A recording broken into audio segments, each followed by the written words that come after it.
2026 বিধানসভা নিৰ্বাচনত 104 নং দেৰগাঁও বিধানসভা সমষ্টিত অসম গণ পৰিষদ দলৰ হৈ প্ৰাৰ্থিত্বৰ বাবে সাজু হৈছে অসম গণ পৰিষদৰ কেন্দ্ৰীয় কমিটিৰ সম্পাদক কৃষ্ণকান্ত দাস। আমাৰ কেন্দ্ৰীয় কমিটিৰ মাননীয় সভাপতিয়ে আমাক নিৰ্দেশ দিছে যে দলৰ সাংগঠনিক কাম কৰিব লাগে। আমি দলৰ সাংগঠনিক কাম কৰি আছোঁ। তাৰ মাজতে ইলেকশ্যনৰ সময় আহিছে 2026। গতিকে সেই মৰ্মে কেন্দ্ৰীয় কমিটিৰ নেতৃত্বই যদি বিধায়কৰ টিকেট প্ৰদান কৰে, মই দেৰগাঁও সমষ্টিত নিৰ্বাচন খেলিবলৈ সাজু।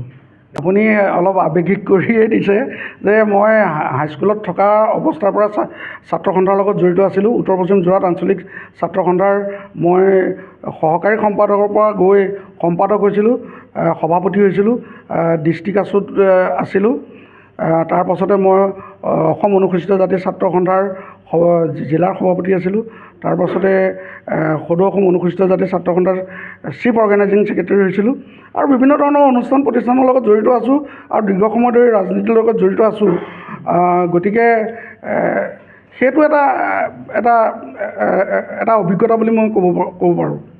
নহয়, সেইটোতো হয়েই।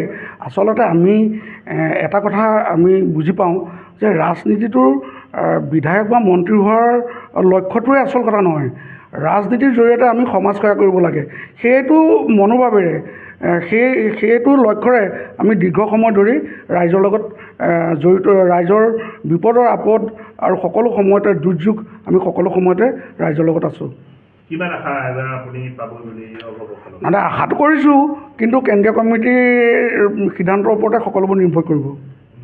এটা কথা শুনক, বিজেপিৰো তেওঁলোকৰ এটা সাংগঠনিক স্তৰ বা তেওঁলোকৰ সাংগঠনিক লক্ষ্য এটা সুকীয়া, এজিপিৰো সুকীয়া। আমি মিত্ৰজোঁট হ'ব পাৰোঁ, কিন্তু তেওঁলোকৰ এতিয়া এই সমষ্টিটোত তেওঁলোকৰো বিচৰা এটা গণতান্ত্ৰিক অধিকাৰ আছে।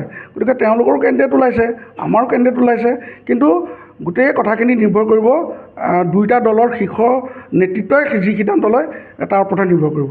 10 বছৰ শাসন চলিলে কাম বহুত বাকী ৰৈ গ'ল বুলি কোৱা হ'ব। নিৰ্বাচনী প্ৰশাসনত এইবোৰ প্ৰশ্নৰ সন্মুখীন হৈছে। আপুনি এই ক্ষেত্ৰত কি ক'ব? প্ৰকৃততে একেবাৰে একো নকৰিলে নেকি?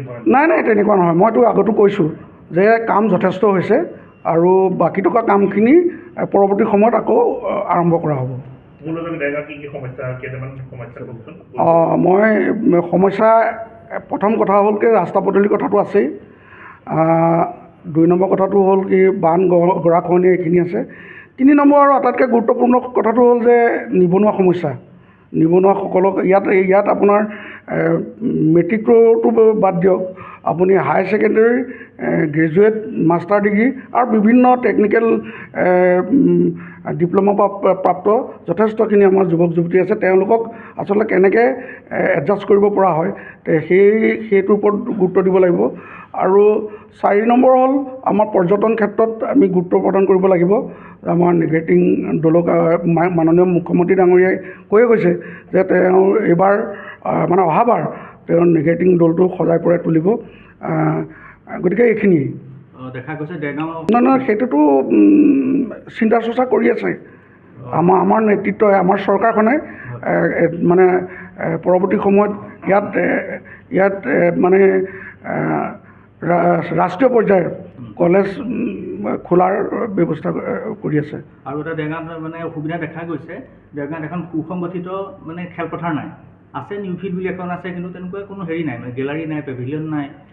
অভাৱ আছে নেকি? নহয়, এইটো অভাৱটো আছেই বাৰু। এনেই খেলৰ আন্তঃগাঁথনিৰ ওপৰত গুৰুত্ব দিবতো লাগিবই, কিন্তু মই আপোনালোকক এটা আশ্বস্ত কৰিব পাৰোঁ যে আমাৰ মিত্ৰজোঁট চৰকাৰখনে অহা সময়ছোৱাত ইয়াক যথেষ্ট গুৰুত্বপূৰ্ণভাৱে লৈ এই খেলৰ সম্পৰ্কত, খেলা ধূলাৰ সম্পৰ্কত আগুৱাই নিব। মানে পাৰ্টিটো ওলাবই, মই কৈছোঁৱেই যে বিজেপিৰো তেওঁলোকৰ আদৰ্শ আৰু সাংগঠনিক দিশৰ কথাটো আছে, এজিপিৰো আছে, আৰু প্ৰাৰ্থী ওলোৱাটো এইটো ভাল লক্ষণ। আমাৰ এতিয়া যিমানখিনি প্ৰাৰ্থী ওলাইছে এইটো ভাল লক্ষণ, কিন্তু গোটেইখিনি নিৰ্ভৰ কৰিব দুয়োটা দলৰ শীৰ্ষ নেতৃত্বৰ ওপৰত। সেইটো মই কৈছোঁৱেই যে এইটো আজি কেইদিনমানৰ আগতে মই এখন কিতাপ পঢ়িছিলোঁ, তাত এটা কথা পাইছিলোঁ যে ভগৱানে আপোনাক যেতিয়া দিব আপুনি তেতিয়াহে পাব, কিন্তু কাম কৰি যাব লাগিব। গতিকে কাম কৰি গৈ আছোঁ।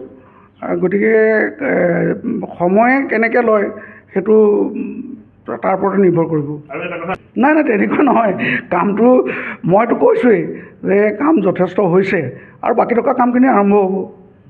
লংকালে গ'লে চব ৰাৱণ বুলি কয়, এই ক্ষেত্ৰত আপুনি কি ক'ব? আপুনি চাওক, লংকাত গ'লে ৰামো লংকালৈ গৈছিল, গতিকে তেওঁতো ৰাৱণ হোৱা নাছিল। গতিকে কথাটো তেনেকুৱা। আপুনি মই অসম গণ পৰিষদৰ কেন্দ্ৰীয় সম্পাদক। উল্লেখযোগ্য যে কৃষ্ণকান্ত দাস অসম গণ পৰিষদৰ এজন জ্যেষ্ঠ নিষ্ঠাবান সক্ৰিয় কৰ্মী তথা নেতা আৰু এজন বিশিষ্ট সমাজকৰ্মী হিচাপেও তেখেতৰ এটা সুকীয়া পৰিচয় আছে। দেৰগাঁৱৰ পৰা নৱজ্যোতি ভঁৰালীৰ ৰিপৰ্ট, নিউজ নাও।